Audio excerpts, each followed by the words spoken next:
तो हेलो दोस्तों, welcome to रेसलुक। Pro wrestling से जुड़ी हुई सारी अपडेट्स पाने के लिए आप मेरे चैनल को सब्सक्राइब कर दीजिए। और इस वीडियो में हम बात करेंगे आज हुई मंडे नाइट रॉ के बारे में। कैसा था शो, अच्छा था, बुरा था, सब बताऊंगा इस वीडियो में। कैसे सेगमेंट थे सब पता चल जाएगा आपको इस वीडियो में। तो देर किस बात की, शुरू करते हैं। तो मंडे नाइट रॉ की शुरुआत करते हैं हमारे सेथ रॉलिंस। वो आते हैं, बाहर आते हैं, नाचते गाते हुए आते हैं और क्राउड की तरफ से बहुत तगड़ा चीयर, बहुत तगड़ा सपोर्ट। और क्राउड तो गाना भी गा रहा था सेथ रॉलिंस का। और सेथ रॉलिंस गाना गाते हुए, नाचते गाते हुए रिंग में आते हैं, माइक लेते हैं और सबका वेलकम करते हैं और कहते हैं कि मैं होस्ट हूँ आज मंडे नाइट रॉ का। सेथ रॉलिंस कर्मा के बारे में बात करते हैं। बेसिकली बात करते हैं क्लैश एट द कासल में जैसे उन्होंने मैट रिडल को हराया, एक बहुत बड़ी विक्ट्री प्राप्त करी। और बात करते हैं चैंपियनशिप के बारे में, जहाँ पे उन्होंने ये कहा कि मैं चैंपियनशिप को कई सालों से नहीं जीत पाया हूँ या गोल्ड तक नहीं पहुंच पाया हूँ। और सेथ रॉलिंस ये भी कहते हैं कि मैट रिडल एक रीमैच की डिमांड कर रहा है, लेकिन मुझे कोई इंटरेस्ट नहीं है इस रीमैच में। और सेथ रॉलिंस ने ये भी कहा कि मेरा जो अगला मूव होने वाला है वो चैंपियनशिप की तरफ ही होने वाला है, बेसिकली गोल्ड की तरफ ही होने वाला है। जिसके बाद एंट्री होती है मैट रिडल की। और मैट रिडल तो पूरी तैयारी के साथ आए थे, सीधा रिंग में घुसे और सेथ रॉलिंस के साथ एक बहुत तगड़ी ब्रॉल कर दी। और ये दोनों रिंग साइड में भी लड़ रहे थे, कमेंट्री टेबल पे लड़ रहे थे, बैरिकेड पे एक दूसरे को मार रहे थे, इवन क्राउड के बीच भी एक दूसरे से लड़ रहे थे। तो ये बहुत तगड़ी ब्रॉल चलती रही, जिसके बाद सेथ रॉलिंस को वहां से भागना पड़ गया। मैट रिडल उतना नहीं मार पाए जितना वो उम्मीद में आए थे। और यहाँ से ये बात क्लियर हो गई कि इनकी फ्यूड अब एक्सट्रीम रूल्स की तरफ जा रही है। तो मैट रिडल रिंग में होते हैं और तभी एंट्री होती है जजमेंट डे की। डेमिन प्रीस्ट और फिन बैलर आते हैं रिंग में, माइक लेते हैं और थोड़ा बहुत पुराने एनएक्सटी वाले दिन को याद करवाते हैं। और साथ ही साथ ये भी कहते हैं कि तुम जजमेंट डे को ज्वाइन कर लो, मैट रिडल को। और वो ये भी कहते हैं कि डोमिनिक मिस्टीरियो ने जब से जजमेंट डे को ज्वाइन करा तब से उसका लेवल अलग हो गया या फिर वो मैन बन गया, जिसके ऊपर मैट रिडल ने एक जबरदस्त नी लगाई हमारे फिन बैलर को। और यहाँ पे आंसर मिल गया जजमेंट डे को, जिसके बाद फिन बैलर और मैट रिडल का मैच सेट हो गया। और मैच की बात करूँ तो मैच बहुत ही अच्छा था, सीरियसली बहुत ही अच्छा मैच था। बहुत सारे मूव्स लगाए, बहुत सारे मैन्यूवर्स लगाए दोनों ही पार्टीज ने। और इसके अलावा रे मिस्टीरियो भी आए थे। क्यों आए थे? क्योंकि डेमिन प्रीस्ट बार बार चुन ले रहे थे इस मैच में, चीप शॉट लगा रहे थे मैट रिडल को, हेल्प कर रहे थे फिन बैलर की पूरी रिंग साइड से।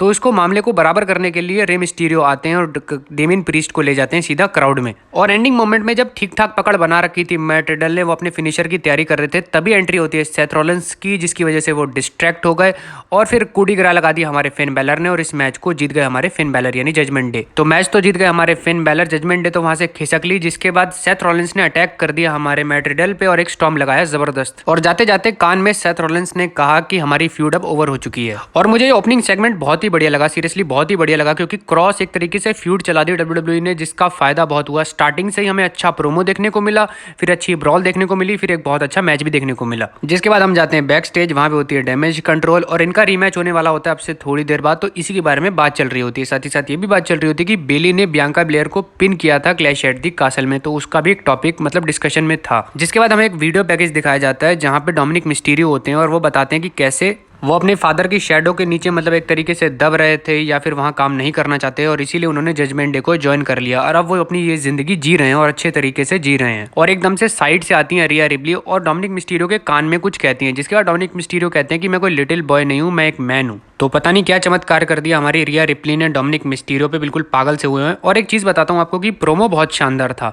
सीरियसली जिस हिसाब से डोमिनिक मिस्टीरियो की एज है उस हिसाब से प्रोमो बहुत शानदार था। और जिसके बाद एंट्री होती है डैमेज कंट्रोल की पूरी टीम की, फिर एंट्री होती है हमारी स्मैकडाउन वुमेन्स चैंपियन आलिया और रकेल रॉड्रिगस की। और इन दोनों टीम्स का मैच होने वाला होता है टैग टीम चैंपियनशिप के लिए। और अगर मैं मैच की बात करूं तो मैच बहुत ही शानदार था और रकेल रॉड्रिगस की अच्छी परफॉर्मेंस भी थी और अच्छी बुकिंग भी थी। और एक मोमेंट बहुत शानदार था जब रकेल रॉड्रिगस ने अपनी पार्टनर आलिया को उठाया बिल्कुल कंधे पे और सीधा दोनों पे फेंक दिया बिल्कुल टॉप रोप से। और इस मैच में बेली की इन्वॉल्वमेंट भी थी। तो आलिया ने अपना एक फिनिशर लगाया डेकोटा काय को और पिन करने की कोशिश करी, तो तभी आती है बेली और डेकोटा काय का पैर उठा के सीधा रोप पे रख देती है, तो पिन फॉल कैंसिल हो जाता है। अब ये चीज देख के रकेल रॉड्रिगस नीचे आ जाती है रिंग में और बेली को मारने की कोशिश करती है, लेकिन रिंग में उल्टा काम पड़ गया। डेकोटा काय ने अपना फिनिशर लगा दिया आलिया को और आलिया हो गई पिन और हमारी new women's tag team champion बन चुकी है हमारी डैमेज कंट्रोल की टीम। तो 2-3 हफ्ते का टाइटल रेन खत्म हो गया रकेल रॉड्रिगस और आलिया का, और हमारी जो डैमेज कंट्रोल की टीम है उनको एक नया मोमेंटम मिल गया। जिसके बाद हम जाते हैं बैक स्टेज, वहां पे होते हैं रे मिस्टीरियो और डोमिनिक मिस्टीरियो। रे मिस्टीरियो समझाने की कोशिश करते हैं अपने सन को कि तुम कहाँ खड़े हो, तुम किसके साथ खड़े हो, तुम क्या कर रहे हो। लेकिन मुझे लग रहा है ऐसा कि रिया रिप्ली की मायावी शक्तियों में फंसे हुए हैं हमारे डोमिनिक मिस्टीरियो। जिसके बाद एंट्री होती है जॉनी गोर्गानो की और क्राउड की तरफ से बहुत अच्छा रिएक्शन भी मिला उन्हें। और उनका मैच होना होता है अगेंस्ट चैट गेबल और इन दोनों का मैच स्टार्ट होता है और बहुत ही शानदार मैच था, seriously one of the best match था। मैं कहूँगा इस रॉ पे नहीं बल्कि बहुत सारी रॉ पे मिला के भी बहुत ही अच्छा ये मैच था। और आपको इसमें थोड़ी प्रो रेसलिंग कम और मैट वाली जो रियल रेसलिंग होती है, जो मतलब धोबी बचार टाइप वाली रेसलिंग होती है, वो ज़्यादा देखने को मिली और बहुत शानदार देखने को मिली। और चैट गेबल की बहुत अच्छी परफॉर्मेंस थी इस मैच में, बहुत सारी हार्डकोर मूव्स लगाए उन्होंने, एक जर्मन सुप्लेक्स लगाई बहुत शानदार थी। इसके अलावा अलावा वो जो लॉक्स होते हैं जो हार्डकोर रेसलिंग में अप्लाई होते हैं वो भी उन्होंने बहुत अच्छे से लगाए। तो बहुत सारी तारीफ तो मैंने कर दी, लेकिन जीता कौन? तो यहाँ पे विक्ट्री मिली हमारे जॉनी गॉर्गैनो को। उन्होंने डीडीटी लगाई चैट गेबल को और इस मैच को जीत गए। और जॉनी गॉर्गैनो अपना एक बहुत शानदार मैच भी जीत गए और साथ ही साथ एक डेब्यू मैच भी जीत गए मंडे नाइट रॉ पे। जिसके बाद वो मतलब ओटिस उनको मारने की कोशिश करते हैं रिंग में, लेकिन वो भाग लेते हैं, मतलब कल्टी हो लेते हैं जॉनी गॉर्गैनो। जिसके बाद वो रैंप पे जाते हैं और पीछे से अटैक कर देते हैं हमारे ऑस्टिन थ्योरी ब्रीफ केस से। फिर आता है कमर्शियल, और कमर्शियल के बाद ऑस्टिन थ्योरी रिंग में होते हैं, माइक लेते हैं और कुछ बातचीत कर ही रहे होते हैं, तभी एंट्री होती है केविन ओवेंस की। और केविन ओवेंस के हाथ में माइक होता है और बहुत ही एग्रेशन में लग रहे थे केविन ओवेंस। और केविन ओवेंस कहते हैं कि तुम जैसे लोग तो दर्जनों के हिसाब से हो, जबकि जॉनी गॉर्गैनो और मेरे जैसे लोग तो मिलियंस में से एक हैं। और केविन ओवेंस ये भी कहते हैं ऑस्टिन थ्योरी को कि तुम्हारे अंदर ऐसा कोई फैक्टर नहीं है जिसकी वजह से तुम इस कंपनी को लीड कर पाओ या फिर चैंपियन बन पाओ। तो जैसे जैसे केविन ओवेंस की पेस बढ़ रही थी प्रोमो की, मतलब एग्रेशन बढ़ता ही जा रहा था। वो तो ऑस्टिन थ्योरी को कह रहे थे कि जागो, उठो, लड़ो, फाइट करो, मेरे जैसा बनो, वगैरह वगैरह। और जिस पर ऑस्टिन थ्योरी थोड़ा कल्टी होने की कोशिश करते हैं, थोड़ा पीछे हटने की कोशिश करते हैं, लेकिन केविन ओवेंस को गुस्सा आ जाता है और उन्होंने ऑस्टिन थ्योरी को घुमा के तमाचा मार दिया। और तमाचा पड़ने के बाद ऑस्टिन थ्योरी का भी दिमाग घूम गया और केविन ओवेंस और ऑस्टिन थ्योरी के बीच एक बहुत तगड़ी ब्रॉल हो जाती है। सीरियसली एक बहुत ही तगड़ी ब्रॉल हो जाती है, जिसके बाद ऑफिशियल्स आते हैं और इन दोनों को सेपरेट किया जाता है। तो क्या कमाल का ये पूरा सेगमेंट था, एक क्रॉस सेगमेंट बना दिया डब्ल्यूडब्ल्यूई ने। एक तरफ मतलब ऑस्टिन थ्योरी को जॉनी गॉर्गैनो के साथ भी उलझा दिया, फिर केविन ओवेंस के साथ भी उलझा दिया। और केविन ओवेंस की मैं क्या तारीफ करूं, उनके प्रोमोज तो मतलब अलग ही लेवल पे चल रहे हैं। मुझे लग रहा है फ्रीडम मिल चुकी है उन्हें, जो मैं चाहता था। जिसके बाद एंट्री होती है बियांका ब्लेयर की। वो आती हैं रिंग में, माइक लेती हैं और ओपन चैलेंज कर देती हैं अपनी वुमेन्स चैंपियनशिप के लिए। और उसका जवाब देती है हमारी सोनिया डेविल। और सोनिया डेविल रैंप पे खड़ी होती है, माइक लेके प्रोमो कट करने की कोशिश करती है। तभी बियांका ब्लेयर कहती है कि ये ओपन चैलेंज है, ओपन माइक नहीं है, चुपचाप यहाँ पे आ जाओ और मैच हम स्टार्ट करते हैं। मैच स्टार्ट होता है, ठीक ठाक सा ये मैच था, ठीक ठाक पेस पे चल रहा था। और एंडिंग मोमेंट में एक कोई मतलब मूव लगाने की कोशिश करती है सोनिया डेविल टॉप रोप से,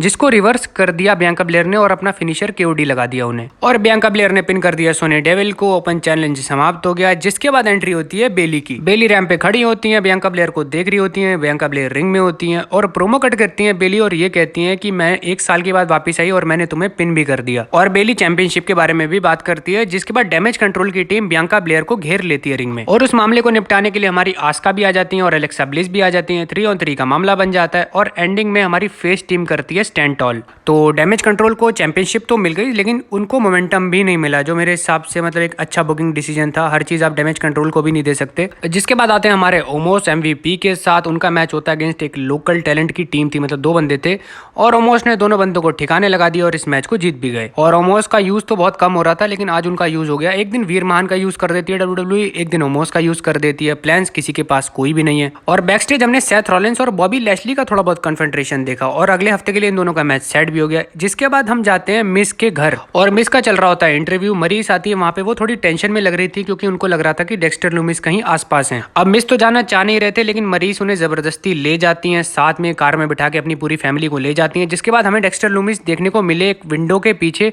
और उनके हाथ में मतलब एक स्केच था मिस की पूरी फैमिली का। तो डेक्स्टर लूमिस तो अब मिस के घर भी घुस चुके हैं। तो देखते हैं कैसे स्टोरी लाइन अपडेट हो रही है, लेकिन है बहुत इंटरेस्टिंग। जिसके बाद रिया रिप्ली और डोमिनिक मिस्टीरियो रिंग की तरफ आ रहे होते हैं और एज और डोमिनिक मिस्टीरियो का मैच होने वाला होता है। और अब हम आते हैं सीधा अरीना में, रिंग में, जहाँ पे एज की एंट्री होती है। क्राउड का हमेशा की तरह बहुत ही अच्छा रिएक्शन मिला एज को। और जिसके बाद एंट्री होती है डोमिनिक मिस्टीरियो की और साथ में होती है उनकी मास्टर रिया रिप्ली। वैसे अगर मैं रिया रिप्ली का नाम विश कन्या रख दूं तो आप लोग बताना मुझे कैसा लगा नाम। और रिया रिप्ली डोमिनिक मिस्टीरियो को थोड़ा भड़का रही होती है, कहती हैं कि तुम्हारे फादर एज पे ज्यादा यकीन करते हैं कंपेयर टू तुम पे। तो इन दोनों का मैच स्टार्ट होता है। एज शुरू से ही थोड़ा मतलब एग्रेसिव या कह लो अल्ट्रा एग्रेसिव लग रहे थे, बिकॉज उनको क्लैश एट द कासल में डोमिनिक मिस्टीरियो ने एक लो ब्लो लगाया था, तो उसका गुस्सा भी था एज के अंदर। और अच्छा खासा मतलब पहले स्टार्टिंग में ही एज ने अच्छा खासा डोमिनेट भी कर रखा था इस चीज से। और एप्रन पे रिया रिप्ली ने एक चीप शॉट लगाया, जिसके बाद जाके डोमिनिक मिस्टीरियो को एक अच्छा खासा मोमेंटम मिलना शुरू हुआ। और डोमिनिक मिस्टीरियो ने कुछ सबमिशन लगाने की कोशिश करी, कुछ मतलब अटेम्प्ट मारने की कोशिश करी, एज को थोड़ा डाउन करने की कोशिश करी। लेकिन एक बार जब एज ने रोप्स में फंसा दिया था डोमिनिक मिस्टीरियो को और उसके बाद एज ने स्पेयर मारने की पूरी तैयारी कर रखी थी, तभी एंट्री होती है रे मिस्टीरियो की। और रे मिस्टीरियो रोक देते हैं एज को और कहते हैं कि रुक जाओ, ये मतलब मेरा ही लौंडा है। जिसके बाद एंट्री होती है डेमिन प्रीस्ट की। वो रे मिस्टीरियो को आउटसाइड मतलब रिंग के आउटसाइड ले जाते हैं, बाहर ले जाते हैं और फिन बैलर अटैक कर देते हैं एज पे। फिर रिया रिप्ली लाती है एक चेयर, डोमिनिक मिस्टीरियो को चेयर पकड़ा देती है, एज पे अटैक करते हैं डोमिनिक मिस्टीरियो चेयर से। उसके बाद चेयर को फंसा देते हैं एज के पैर पे हमारे डोमिनिक मिस्टीरियो। जिसके बाद फिन बैलर अपना फिनिशर लगाते हैं कूडे ग्रास सीधा उस चेयर पे। बेसिकली जजमेंट डे ने एंकल पे अटैक किया एज पे, बिल्कुल टारगेट करके रखा एज के लेग को, और उसके बाद जजमेंट डे ने स्टैंड टॉल किया रिंग में। तो जजमेंट डे को आज एक बहुत अच्छा मोमेंटम भी मिल गया और एक बहुत अच्छी विक्ट्री भी मिल गई थी फिन बैलर को। तो हर तरीके से जजमेंट डे इस समय रूल कर रही है पूरे मंडे नाइट रॉ पे। और ओवरऑल शो की बात करूं तो ओवरऑल शो भी बहुत अच्छा था। ऐसे 2 क्रॉस सेगमेंट थे जो मतलब WWE ने कहीं से घुसा दिए, लेकिन मतलब उनका इफेक्ट बहुत ज़्यादा था। एक था केविन ओवेंस और ऑस्टिन थ्योरी का, और दूसरा था मैट रिडल और फिन बैलर का। और डैमेज कंट्रोल को विमेंस टैग टीम चैंपियनशिप भी मिल चुकी है। तो हर लिहाज से मतलब जो हील टीम्स हैं या फैक्शंस हैं उनका मतलब बहुत ही भला हो रहा है इस समय मंडे नाइट रॉ पे या WWE में। तो इसी नोट के साथ वीडियो को समाप्त करते हैं। ये थी मेरी आज की वीडियो। प्लीज़ चैनल को सब्सक्राइब कर दीजिए, लाइक कर दीजिए और शेयर कर दीजिए।